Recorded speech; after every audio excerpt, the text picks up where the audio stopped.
sikapa ena motimini Ghana wahala dwumadi na ebre aso sayede ebesomo wo too much GH abaya bia wono de chese na ni emu ni dwe ensem bia beba bia no wono wo beba ababa beka bi na ebe ya nte yese aposifo aso ni mu na nka ni mu se say the apostle nka so ni mu nka no ebetimi aboni shake amana numpo adwum afekrampo na wadane eye kasa no ma chese wo kasa eye dede ebubom ede ekire eye amansa no amagana fonso so akire wo madwen ede ache na hu ni se wo mayi enye ne dia enti so wo fro se wafo na fofra enye eye wo mayi emu a na ebusuam mayembonra ensem no emu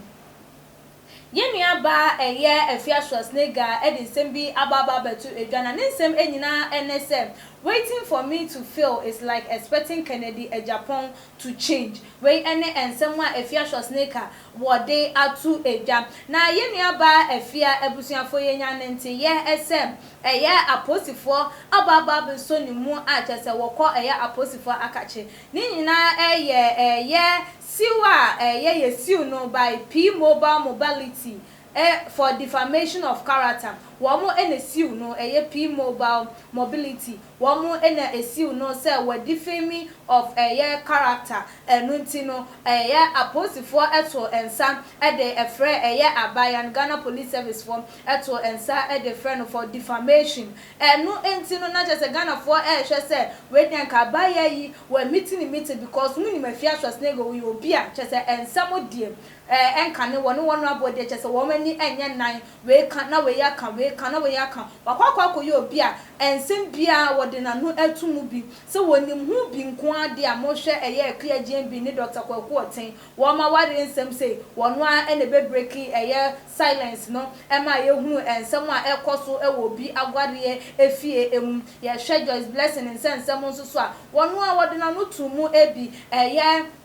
ohima mercy nso ede na warensem nso saa ne nyina wode na no ebebetu mu ebi na aba na ma emra wodi ni birthday ne car ehon sensem ba ye eno so abaye yi ye hu se na no ede mu ebi even Bishop Daniel Obinim eye mra na expose se koso honorable Kennedy Agyapong expose fake prophet abaye yi krampo ebaye ebebe kasa ye ebuti mu so wakwakwa yi obi a ensem bia de bia ekwakwa wa egise ekra no bi no wode na no atumu ebi ekire na adwen anase wo ka de wonim ede efa ensem yi eho na no na wakeka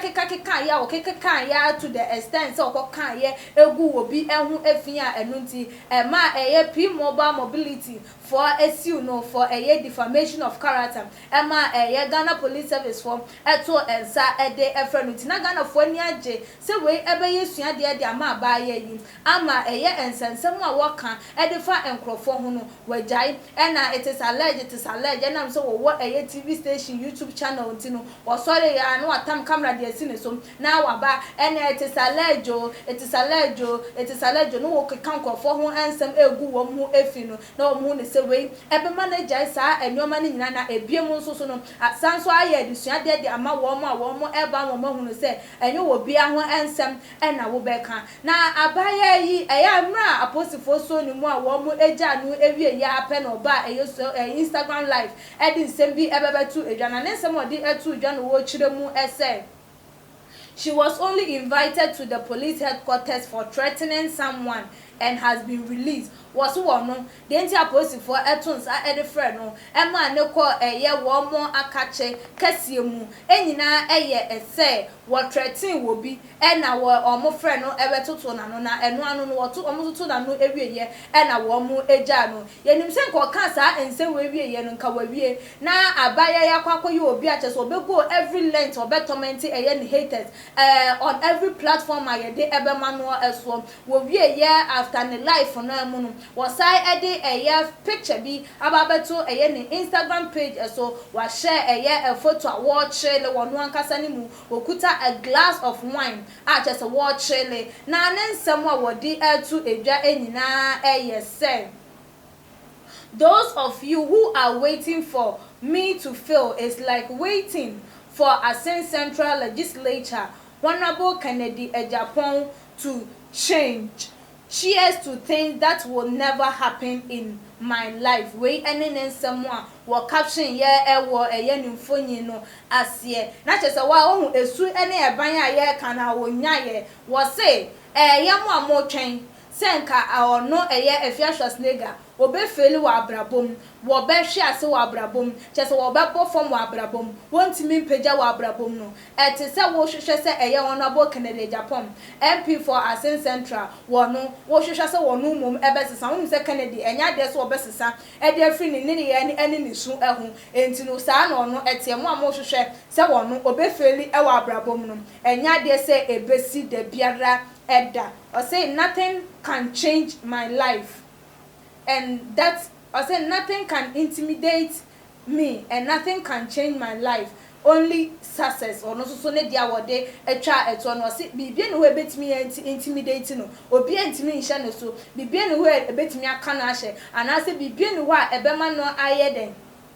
stay to one place at a time. I want me enkasa, want me enya de wo pese wo ye. Gise eye nkunimdie. Onso udi nkunimdie a eno de want me nkasa wo gina fa akọ jubilate eno obe chinchin, obe fa ha, obe yese eno ne ade ebetimi ayeden. Ama na ye ba apart from that nothing can intimidate her. Anya de se bibia ebetimi asesa nti wo twen se wo no obe feli e wa abrabom ane na te se de wo twen se eye honorable Kennedy Agyapong wo besesa no same. Cheers to things that can never happen in my life. That just say sa enyoma bi say no enya de sem ebetimi anase bi ebetimi asi e wona brabom mu de biara eda sa nsisa yewe ebi entimi emba na brabom na wodi nsem we etu edwa na say wodi ni mfonyi we ebebetu edwa wo caption sa enyoma we e wo ase ewie ya pe na ebinum si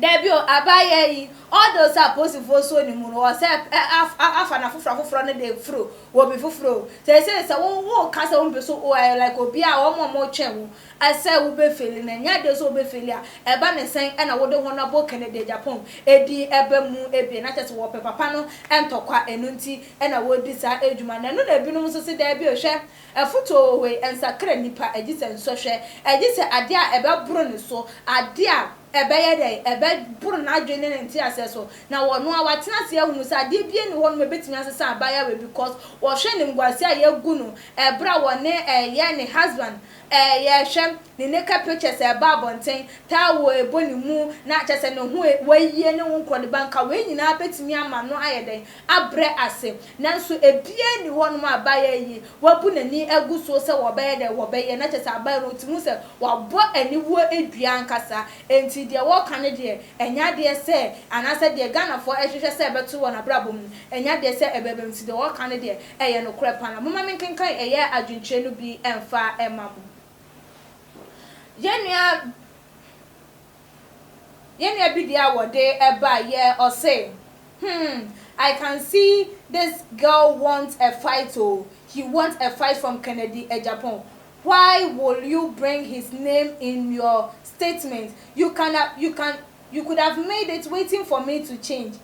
Waiting for me to fail. It's just like waiting for someone to change, and that's it. Then you add your cheers to things that will never happen in my life. But why did you bring Kennedy Agyapong's name in? That means you want a fight, but I bet you he will never respond to this throw. No so ne dia wode eba ye eno no say abaye nko betimia ye ni statement no as simple as say one fa eye honorable Kennedy ni din empiemu ebie na ni dia wode aba no so say ye ntokwa bi e na wo papa no nanso so wo to eye enchia e de ama ne say nya de say papa no wo be fi no e wo ne nsam a waka yi nti won to na dwemu enda kra ye nua bi nso e de wode eba ye ni din ene eye Emilia wo say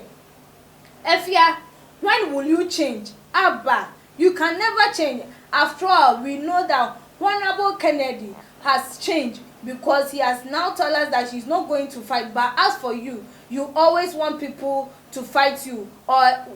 or vice versa in the other way. One also so ne dia wode eba ye eno no se nti Afia da ben e na wo besesa ye Honorable Kennedy mpo de wa ma ye hunu so won wo sesa because ye se wo bora ni 60s mu ntokwa bi wo ho no wo gya na so wo de ntokwa de wo fa no kwa ye te se ye agro bi a wo die da ne da ye enu hu dwuma e na wo die enti no da ben e na wo besesa wo sesa ebeboa wo ye nua bi nso e dia wode eba ye ni dia ene ye Bernard Edu or say my dear, it's better for you to humble yourself, because these things wouldn't take you anywhere. You are just young. You are just young. Calm down so that a man can settle down with you. Or not so dia wo de eba wo hune se abaya Afia Schwarz nigga e braso se wo so wo bre ne ho ase we sa ekukuru sam ne akakaben sam ne emfa ne nko ba bia wo bre ne ho ase se de be ya ba ma bi ebetimi aba be so ne mu na wotimi ne no atena na sa ne ni ye ready wo ye na dwe se wo to akoso ato aso dia emfa ade papa bia embre no ebusuafo we ene eye ensem a aba beto abonsen emra ye release anase ye jai Afia Schwarz nigga from Sam police headquarters for one more effort no to train and no asem no one release no area in some more they able to edwa enie won so wo efie won sem a wo de emfa adwinche bia hu no wo betimi de abam wo too much in comment section subscribe to your channel no se wonye ya share for my abusuafo ene anuanom ene adofo no na ebiem nso so like ye videos no wo akwanya no nso so betimi follow yen ye Instagram page @tomagh_meeting ene APS kapa dasene yebesane hia fiti ani asese ne din ene your friend say mechanic na prophet kumichacha ma sesa me YouTube no ba bia me hwe bia ma change afro ene maba too much gh hwe na prophet kumichacha me so me hwe